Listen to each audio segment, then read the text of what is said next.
The phone rings at 3 a.m. The screen glows with a name you haven't seen in years, not in a way that matters. The voice on the other end is strained, exhausted. "Dad, we can't come unless Grandma comes too." The words hit like a physical blow. The wedding is a year away. You've planned it for months. And now this. Your ex-wife's mother, the woman who turned your marriage into a battleground, the reason you walked away 7 years ago, is the reason your kids might not walk down the aisle with you. This is the story of a wedding that almost didn't happen. Of a family fractured by divorce, duty, and deep-seated resentment. Of a man who walked away from a marriage that felt like a cage, and the kids who never forgave him for it. And of a grandmother who became the uninvited guest at the center of it all. 7 years ago, you were the stay-at-home parent. Your wife brought home her mother, a woman who had always been difficult, always critical. You begged her to consider a care home. She refused. "I pay the bills," she said. "This is my house." And just like that, your marriage became a three-ring circus. You were the caregiver, the punching bag, the one who had to clean up after a woman who treated you like an employee. You fought. You divorced. You went back to work. And you got every other weekend with the kids. It wasn't much, but it was yours. A year from now, you're getting married again. The kids, now 21, 20, and 18, are still living with their mom. Still taking care of Grandma. Still burning out. You send out the invites. You think it's all settled. Then the call comes. Your oldest daughter, voice tight with frustration, "We can't come unless Grandma can come too." You hesitate. Grandma? The same woman who made your life a living hell? The same woman your kids have been caring for since they were teenagers? No. Absolutely not. You try to reason with them. Your mom can watch her for one night. It's a Saturday. She's worked hard, she deserves a break. But they don't see it that way. She works all the time, Dad. We're the ones who have to be there. You offer to pay for a caregiver. I'll find the money. It won't be too expensive. But they're not listening. They're hurt. They're angry. And they're blaming you. You walked away 7 years ago. Now you want us to walk away too? The truth comes out in fragments. The late-night calls from Grandma's doctor. The missed school events because they had to stay home. The way their mom, your ex-wife, has been working herself to the bone just to keep the household running. And your kids? They're trapped. They love Grandma, but they're exhausted. And they resent you for leaving.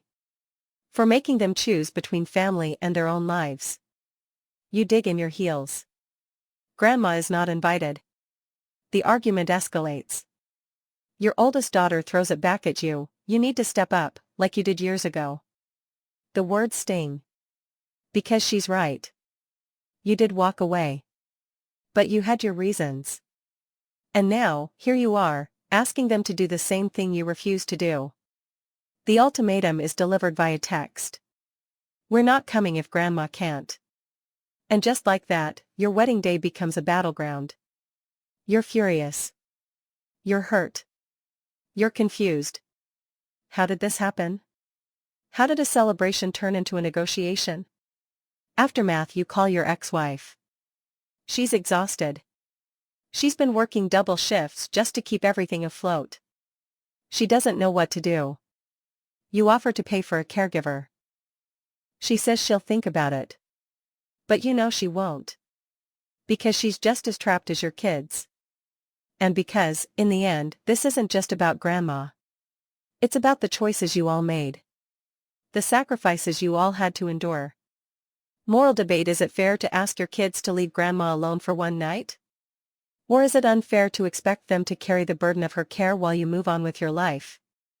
Did you abandon your family 7 years ago, or did you save yourself from a marriage that was destroying you? And most importantly, who is really to blame here? Specific judgment CTA. So here's the question: if you were in his shoes, would you have invited Grandma to the wedding?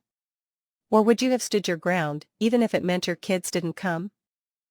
Reconstructed dialogue and expanded timeline 7 years earlier, the breaking point. The kitchen was a war zone, dirty dishes stacked in the sink, the scent of antiseptic clinging to the air. Grandma's cane had left another scratch on the hardwood floor. You'd just finished changing her diaper, your hands still raw from the struggle. The door creaked open. Ex-wife, exhausted, voice tight. She's asking for you again. Says you're not doing it right. You, bitter, wiping your hands on your jeans. I've been up with her since 2 a.m. I'm not a goddamn robot. Grandma, from the living room, voice wheezing. You're lazy, just like your father. Always were. Ex-wife, ignoring her, lowering her voice. I got a call from the nursing home. They have an opening next month. Private room, 24-hour care. It's $6,000 a month, but, you, cutting her off, voice shaking. We can't afford that. You know we can't. And even if we could, you'd rather throw her into some facility than let her live with family? Ex-wife, cold, arms crossed. Family? You're not her family. I am. And I'm telling you, she's moving in. End of discussion. You, laughs humorlessly. Oh, so now it's your house? Funny how that changes when the bills are in your name. Ex-wife, eyes flashing. I work 60 hours a week to keep this roof over your head. Don't you dare act like I'm not pulling my weight. You, voice low, dangerous, and I'm supposed to be grateful for that? For being trapped in this house with a woman who treats me like her maid? No. I'm done. Ex-wife, scoffs. Oh, so now you're walking out? What about the kids? You, gritting teeth. What about them? They're in school. They have their own lives. They don't need to be raised in this prison. Ex-wife, voice breaking. You're abandoning them. Just like you abandoned me. You, turning away. I'm not abandoning anyone. I'm saving myself. Present day, the wedding invitation. The text came at 2:17 a.m. Oldest daughter, via text. Dad, we need to talk. About the wedding. You groaned, rubbing your temples. You'd just gotten back from a late shift at the plant. The ring was in your pocket, burning a hole through your jeans. You, calling her back, voice rough with sleep. What's wrong? Oldest daughter, hesitant, then rushing. We can't come unless Grandma can come too. Mom can't watch her that night, she's got a double at the hospital. You, blinking, then laughing in disbelief. You're kidding. It's one night. She's worked 364 other nights. She can handle one more. Oldest daughter, voice tight. It's not that simple. Grandma's worse now. She wanders. She falls. Last month, she set the kitchen on fire trying to make toast. We can't just leave her. You, scoffs. Then hire a nurse. I'll pay for it. Oldest daughter, bitter laugh. With what? Your overtime? Dad, we've been doing this for 7 years. We're exhausted. And you just walk away. You, flinching. I didn't walk away from you. I walked away from her. Oldest daughter, voice cracking. Yeah, well, we didn't get to choose. We had to stay. Family reaction, the divide. Your new fiancé, Lisa, found you pacing the living room at 3 a.m. She'd heard the raised voices through the wall. Lisa, softly, handing you a cup of tea. You okay? You, running a hand through your hair. They're threatening not to come. Because of her.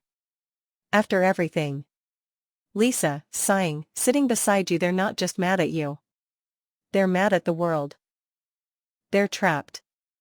You, snapping. Then let them be trapped. I was trapped too. Lisa, quietly. And you left. You, freezing, then whispering. What's that supposed to mean? Lisa, meeting your eyes. I'm not judging you. But they are. And maybe they have a point. You stared at her, chest tight. So you think I should invite her? Lisa, shrugging. I think you should ask yourself why you're so afraid of her being there. Counter-argument, the other side. Your ex-wife called you the next day. She sounded like hell. Ex-wife, voice hoarse. You're really going to let this tear the family apart? You, defensive. I'm not letting anything. They're the ones making demands. Ex-wife, cold laugh. Oh, so now it's them? Not 7 years ago when you walked out and left us to deal with the fallout? You, growling, I didn't leave you to deal with anything. I left her. And I left because I couldn't take it anymore. Ex-wife, voice breaking, you think I wanted this? You think I wanted to raise our kids while she called me names and broke my things? You think I wanted to work myself to the bone just so she could stay in that house? You, quietly, then why did you fight me on the nursing home? Ex-wife, after a pause, because she's my mother. And because I thought if I kept her, you'd stay. Silence. The weight of that hung between you.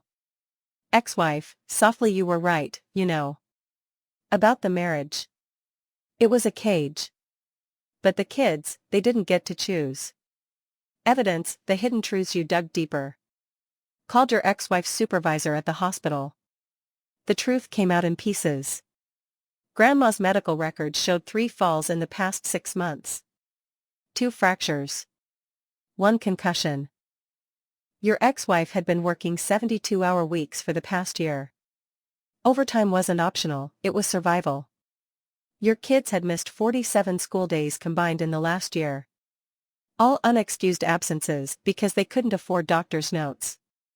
The oldest daughter had a restraining order against her boyfriend. He'd snapped after she canceled their anniversary because Grandma had another episode.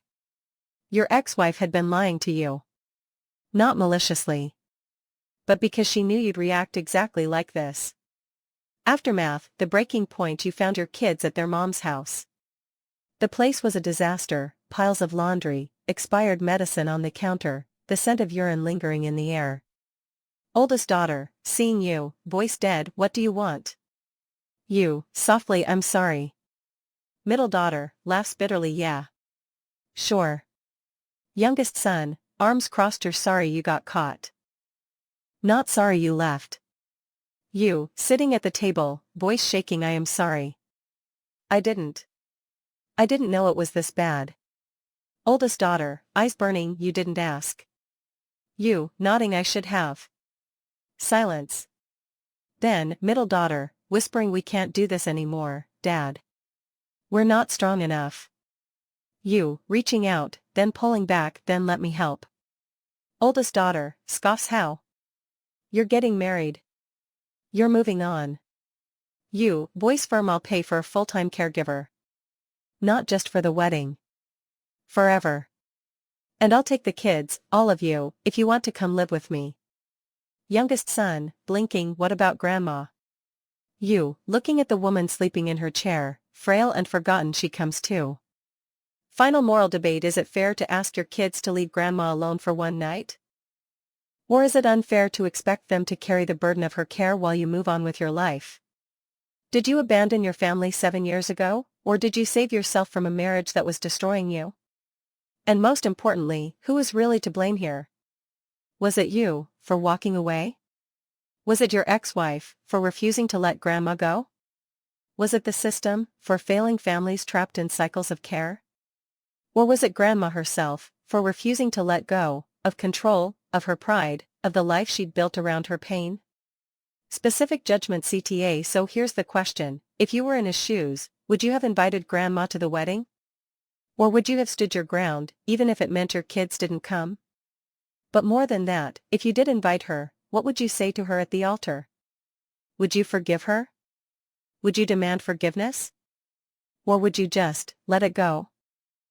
And if you didn't invite her, what would you say to your kids when they didn't show up? Would you blame them? Would you blame yourself? The wedding is a year away. But the real question isn't about the invitation. It's about whether this family can survive the answers.